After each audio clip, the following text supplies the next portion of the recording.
Ini kondisi di Polsek Kejuruan Muda, Le. Ini pakai untuk logistik sudah tidak ada dan bantuan juga belum datang sama sekali. Untuk air bersih juga nggak ada. Ini udah surut. Ini udah surut.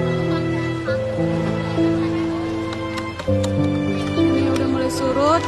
Kemarin batas airnya sampai Bang Aceh. Sekarang